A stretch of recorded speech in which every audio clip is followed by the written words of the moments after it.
Hari itu, di tengah hiruk-pikuk Yerusalem, di bawah kubah kaca gedung Knesset, para anggota parlemen Israel berdiri menyimak saat palu sidang diketukkan dengan suara keras. Detik itu juga, sejarah berubah.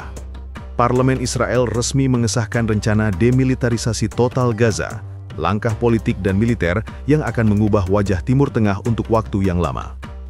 Tidak ada tepuk tangan, tidak ada sorak-sorai, hanya keheningan tegang yang menggantung di udara. Seolah semua orang tahu, apa yang baru saja diputuskan bukan sekedar kebijakan, melainkan deklarasi kendali penuh atas Gaza. Di podium utama, Perdana Menteri Benjamin Netanyahu berdiri tegak. Di hadapannya, barisan kamera internasional memancarkan cahaya terang, menyoroti setiap kata yang keluar dari mulutnya.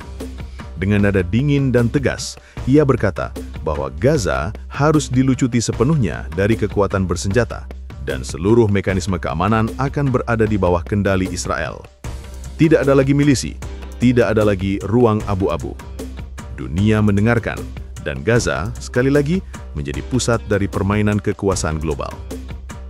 Pernyataan Netanyahu bukanlah improvisasi politik.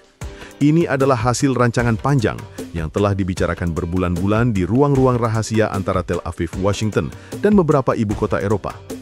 Sumber diplomatik membenarkan, dokumen yang dibacakan di Knesset telah melalui pembahasan strategis tingkat tinggi, mencakup koordinasi militer, ekonomi, hingga politik pasca perang. Dalam bahasa yang halus, Netanyahu menyebutnya sebagai strategi keamanan jangka panjang. Namun di balik istilah itu, dunia memahami makna sebenarnya, pengambilalihan penuh Gaza oleh Israel. Beberapa jam setelah pidato itu, malam di Gaza berubah menjadi orkestra suara mesin perang. Drone-drone pengintai melintas di langit membentuk pola tak kasat mata yang hanya terbaca di layar radar Tel Aviv. Di bawah tanah, unit intelijen Israel mendeteksi jaringan terowongan panjang, urat nadi logistik Hamas yang selama ini menjadi simbol kekuatan mereka. Operasi besar-besaran dimulai. 3 target utama ditetapkan. Pertama, menghancurkan seluruh jaringan terowongan bawah tanah. Kedua, menyita gudang senjata berat dan peluncur roket di kantong-kantong padat penduduk. Ketiga, memburu komando utama Hamas yang masih aktif di lapangan. Serangan dilakukan dengan tingkat presisi tinggi, berbasis data dan koordinat digital. Di layar komando militer Israel, setiap titik merah di peta menandakan lokasi yang harus dilumpuhkan. Unit elit IDF bergerak cepat, didukung korups insinyur dan drone penghancur otomatis. Operasi tidak lagi berjalan dalam hitungan jam, tapi menit. Di balik setiap ledakan ada strategi yang matang, memutus aliran kehidupan militer Hamas sebelum mereka sempat melawan. Seorang pejabat keamanan Israel menyebutnya sebagai operasi pengeringan sumur, menutup setiap sumber daya lawan sebelum kekuatan utamanya dihancurkan. Bagi Hamas, hilangnya terowongan berarti kehilangan napas perjuangan. Bagi Israel, inilah awal dari era baru. Tidak lagi sekedar membalas serangan, tetapi mengambil alih seluruh sistem kekuasaan di Gaza. Namun Israel tidak berhenti di situ. Setelah fase militer dimulai, Tel Aviv melangkah lebih jauh. Mereka menyiapkan blueprint keamanan baru untuk Gaza. Dalam rancangan itu, wilayah Gaza dibagi menjadi 3 zona utama, utara, tengah, dan selatan. Masing-masing zona akan diawasi langsung oleh gabungan IDF, polisi perbatasan, serta unit intelijen Shin Bet. Seluruh aktivitas sipil, logistik, dan komunikasi akan diawasi melalui sistem digital real-time. Tidak ada lagi ruang tanpa pengawasan, tidak ada lagi wilayah yang bebas bergerak. Tel Aviv meyakini, kendali mutlak ini adalah satu-satunya cara untuk mencegah kebangkitan kekuatan bersenjata di Gaza. Setiap pos perbatasan akan diperkuat dengan sensor otomatis, setiap pelabuhan kecil akan diawasi oleh pasukan tetap, dan jalur udara Gaza sepenuhnya akan dikendalikan dari Tel Aviv. Gaza yang dulu menjadi titik panas perlawanan, kini diarahkan menjadi wilayah dengan sistem keamanan paling ketat di kawasan Timur Tengah. Namun, di balik sistem keamanan itu, tersimpan agenda politik yang lebih dalam dan halus.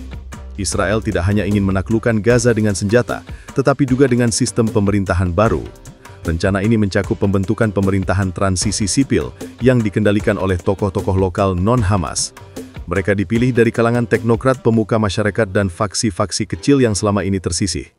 Secara formal, pemerintahan ini akan tampak seperti entitas lokal, tapi sesungguhnya, seluruh keputusan strategisnya akan berputar di orbit Tel Aviv. Figur-figur yang diangkat bukan hasil pilihan rakyat, tetapi hasil perhitungan geopolitik. Amerika Serikat dan Uni Eropa siap memberi dukungan. Washington bahkan menyiapkan paket bantuan ekonomi dan program rekonstruksi, asalkan Hamas benar-benar dilucuti dari segala bentuk kekuatan militer. Eropa pun menyambutnya dengan sikap hati-hati, menilai ini sebagai peluang untuk menstabilkan kawasan. Namun di dunia Arab, gelombang penolakan segera menggulir. Qatar, Turki, dan Yordania menuduh Israel melakukan pendudukan terselubung dengan cara yang lebih modern dan sistematis. Mereka menyebut Gaza tidak sedang dibebaskan, melainkan dikendalikan melalui sistem yang jauh lebih canggih dari sebelumnya. Mesir, yang berbatasan langsung dengan Gaza, memilih bersikap waspada. Kairo takut rencana ini akan memicu gelombang pengungsi besar-besaran yang bisa mengguncangkan stabilitas dalam negerinya sendiri. Di PBB, Dewan Keamanan menggelar sidang darurat. Negara-negara Eropa menyerahkan pengawasan internasional terhadap langkah Israel. Namun perdebatan berjalan panas dan berlarut-larut tanpa kesepakatan konkret. Dunia terbelah. Sebagian menyebut langkah ini sebagai strategi untuk menciptakan stabilitas jangka panjang, sementara sebagian lainnya menilai ini sebagai bentuk penjajahan baru. Ketika tekanan internasional meningkat, Netanyahu menanggapinya dengan satu kalimat yang dingin dan tajam. Kami tidak meminta izin. Kami melaksanakan strategi nasional kami. Dengan pernyataan itu, Tel Aviv menegaskan bahwa keputusan sudah diambil dan tidak akan dibatalkan. Kini, fokus berpindah ke dampak geopolitik yang lebih luas. Dengan hilangnya kekuatan militer Hamas, Israel mendapatkan keunggulan absolut di perbatasan selatan. Tidak hanya itu, keseimbangan kekuatan regional pun mulai bergeser. Di Beirut, Hizbullah meningkatkan kewaspadaan. Di Teheran, para pemimpin Iran memandang langkah ini sebagai ancaman langsung terhadap pengaruh mereka di kawasan. Iran menyebutnya sebagai rekayasa geopolitik yang dirancang untuk melemahkan blok perlawanan. Namun Amerika Serikat justru melihat peluang besar. Bagi Washington, jika Gaza bisa distabilkan di bawah kendali Israel, maka mereka bisa membentuk aliansi keamanan regional baru untuk menahan pengaruh Iran. Dalam pandangan strategis Amerika, Gaza dapat menjadi model kontrol masa depan, wilayah yang dikelola melalui kekuatan teknologi, ekonomi, dan keamanan penuh, tanpa harus menyebutnya sebagai pendudukan. Dari sudut pandang Israel, demilitarisasi Gaza adalah tonggak sejarah. Tapi bagi rakyat Gaza, ini adalah kehilangan identitas. Tanah yang dulu mereka perjuangkan dengan darah, kini berubah menjadi wilayah dengan sistem kontrol total. Tidak ada lagi ruang bagi perlawanan terbuka, dan tidak ada lagi harapan untuk menentukan nasib sendiri tanpa campur tangan Tel Aviv. Namun sejarah selalu bergerak di antara dua kutub, kekuasaan dan perlawanan. Di balik setiap kebijakan besar, selalu ada suara kecil yang bertahan di bawah reruntuhan. Di antara debu dan dinding yang hancur, di antara anak-anak yang menatap langit dengan mata kosong, tersimpan pertanyaan yang belum terjawab. Apakah ini akhir dari perang, atau awal dari bentuk baru penjajahan? 3 skenario kini membayangi masa depan Gaza. Pertama, Gaza bisa menjadi wilayah stabil yang dikontrol penuh oleh Israel, seperti tepi barat. Kedua, Gaza bisa berubah menjadi zona transisi yang bergantung total pada Israel dan Barat. Dan ketiga, Gaza bisa menjadi titik gesekan baru, medan benturan antara blok pro-Barat dan blok pro-Iran. Semua kemungkinan itu sedang berjalan bersamaan, di bawah bayang-bayang tank dan meja diplomasi. Bagi Netanyahu, ini adalah momen pembuktian terbesar dalam karir politiknya. Ia ingin menunjukkan bahwa Israel tidak hanya mampu bertahan, tapi juga mampu mengendalikan arah masa depan kawasan. Ia ingin menulis ulang peta politik Timur Tengah, menempatkan Israel bukan sekedar sebagai negara yang bertahan di tengah ancaman, tetapi sebagai arsitek stabilitas baru. Namun bagi banyak pihak, langkah ini adalah perjudian besar. Karena setiap bentuk kontrol total selalu melahirkan perlawanan baru. Setiap suara yang dibungkam akan bergema di tempat lain, di generasi lain. Dan Gaza, dengan sejarahnya yang panjang dan pahit, tidak pernah diam terlalu lama. Dunia kini menatap satu titik kecil di peta, yang namanya terus disebut dari ruang diplomasi hingga media internasional. Gaza. Di tanah itulah, sejarah kembali menulis dirinya dengan tinta kekuasaan.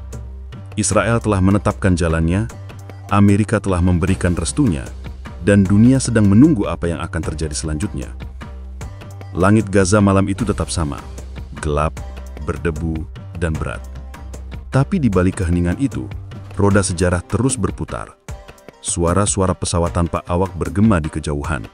Sementara di dalam ruangan kecil di Tel Aviv, para pejabat tinggi menatap layar-layar besar, memantau setiap gerak di kota yang mereka sebut sebagai ancaman selama puluhan tahun. Demilitarisasi Gaza bukanlah akhir cerita. Ini adalah awal dari babak baru dalam kisah panjang perebutan kekuasaan di Timur Tengah. Sebuah bab yang akan menentukan arah konflik, masa depan diplomasi, dan keseimbangan kekuatan di kawasan untuk dekade-dekade mendatang. Dan ketika dunia bertanya, siapa yang menang? Jawabannya mungkin tidak ditemukan di medan perang, tetapi di ruang kendali yang dingin dan sunyap di jantung Tel Aviv. Di sana, strategi dijalankan, peta digambar ulang, dan masa depan Gaza ditentukan tanpa suara rakyatnya.